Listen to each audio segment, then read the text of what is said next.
Stefan Antelj, trener odbojkaškog klubu Šumadija, trener i igrač u seniorskoj ekipi koja je na kraju prvog dela sezone u drugoj ligi Centar zauzela prvu poziciju i eto, posle nekoliko sezona u kojima su odbojkaši bili u samom vrhu, konačno su tu gde im i pripada mesto. Čućemo, Stefane, koliko za tebe kao igrača i trenera taj rezultat iznenađenje ili je on plod onog iskustva koje ste nakupili u sezonama iza nas?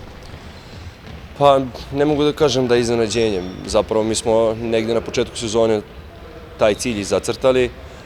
Naravno da nikad ne možemo predvidimo sve okolnosti, šta će se dešavati par meseci unapred, ali opet ne mogu da kažem zadovoljan sam. Ono što smo zacrtali ostvarili smo. Prvi smo, bez poraza smo, ono što je najbitnije, 4 boda bežimo u Kostolcu i sa odličnim predispozicijama čekamo drugi deo prvenstva. Pripreme za drugi deo prvenstva smo zapravo i krenuli. Imamo taj jedan mesečni mezociklus, maltene čistih mesec dana da se pripremimo. Najvažnije je da smo se odmorili, da smo napunili baterije, motivisali i da takvi čekamo drugi deo prvenstva.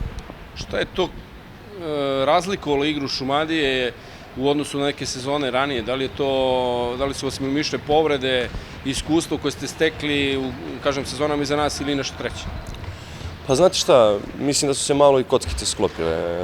U sezonama ranije, možda poslednjih 4-5 sezona, stvarno mi smo bili u samom vrhu uvek. Da li se to prva pozicija, druga ili treća, ali uglavnom smo bili tu u vrhu. Jesu nas zaobišle povrede, do 14 dana pred kraj prvenstva. Tad su, maltene smo doživjeli neke bizarne povrede, što sigurno nećemo više za života, ali i to kod ključnih igrača, ali jednostavno to smo istrpeli. Završili smo ta 2 kola roviti uspešno i to je najbitnije. Ono što je sigurno primetno bilo u ovom delu sezone jeste da smo te ključne utakmice, derbi mečeve, odigrali izuzetno smireno posle 20 poena. Znači, to je negdje psihološki najteže u tim derbi utakmicama. Eto, možda to iskustvo iz ranijih sezona, pogotovo protiv ekipa kao što su Laki Star i Rudar iz Kostolca, koji su nam tradicionalno neugodni i veoma jaki protivnici.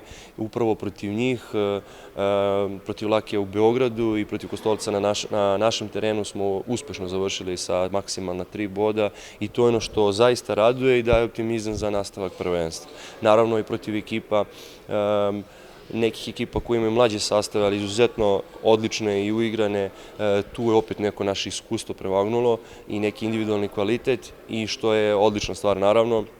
I potrudit ćemo se da u nastavku prvenstva podignemo nivo za još 10%, jer znaju ekipe sad sa čime raspolažemo, kakvi smo, naravno da će nam podrediti igru nama i siguran sam da moramo podignemo za 10% kako bi još bili sigurniji za završetak prvenstva. Međutim, ni tu nije kraj, jer čeka nas, a naravno ako sve bude kako treba, i posle i baraž za prvu ligu, pobednici sve 4 zone druge lige i pretposlednje plasirani iz prve lige igraće taj baraž, ali do tada ima još puno utakmica i još puno igre. Tako da polako idemo mi korak po korak i to je najbitnije. U baražu, kad ste ga već pomenuli, znali se idu jedne ili dve ekipe? Kako stvari stoje za sad, 2 ekipe, 2 od 5. Tako da jesam ga spomenuo, ali ne želim da pričam o tome zato što zaista moramo da se koncentrišemo od utakmice do utakmice. To koliko god tabela pokazivala da smo mi bili ubedljivi ove sezone, zaista su ekipe dobre. Ne možemo da kažemo da možemo da se prošetamo u drugom delu sezone, ne, stvarno za svaku pobedu moramo da se potrudimo, da zaslužimo i tek onda možemo da razmišljamo o baražu. Prepuna sala ovde, uglavnom devojčice danas koliko sam primetio.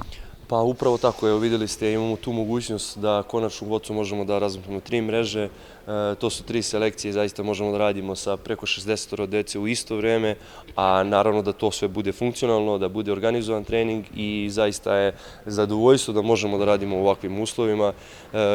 Kao što vidimo, eto, Voc je renoviran, velika sala, mala sala su sada sjajne i protivnici koji dolaze raduju se da dođu u takav ambijent.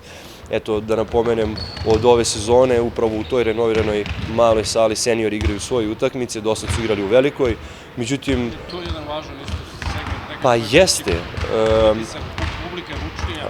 Upravo tako, atmosfera je mnogo vrelija, publika je mnogo bliža, čuje se svako navijanje, čuje se svako bodrenje, naravno kako mi, tako i protivnik čuje i zaista je atmosfera mnogo Znači da vrelija. ćete igrati drugi deo sezona malo Savez? Da, nastavit ćemo. Zamolili smo Savez, oni nam zbog nekih dimenzija lateralnih nisu dozvolili da igramo do sada u maloj pored velike, ali eto uz molbu i pored onakve renovirane male sale nisu mogli da nam zabrani ovog puta i izašli su nam u susret i eto za sada maltene nemamo izgubljen set u našoj maloj sali kod nas na domaćem terenu, tako da siguran sam da ćemo tim putem nastaviti i u drugom delu sezone. Poslednje pitanje, kroz prizmu informacije i analize da muška odbojka sada pravi dobre rezultate u odnosu na žensku, ali je potrebno više dečaka da trenira odbojku u školi odbojke. Pa dobro, u suštini sada mi retko kad i pravimo poređenje to muško na žensku, uvek treba na početku definisati šta je dobar rezultat. Ja mislim da je i ovo kod devojaka izuzetno dobar rezultat što su radili, ipak su momci dosta iskusniji, poprilično iskusniji što dolazi do izražaja naravno i opet da kažem mi imamo tu mogućnost da momci koji odiju na studiranje bar neki procenat uspije da se vrati i da igra i da studira u isto vreme, što je kod žena skoro nemoguće. Važan detalj je da su se momci zarantovali u ekipu. Da, naravno, kao i kod devojaka i zaista insistiramo na tome. Ono što ste rekli u pitanju, da, veoma je bitno da nam je potrebno zaista mnogo više dečaka.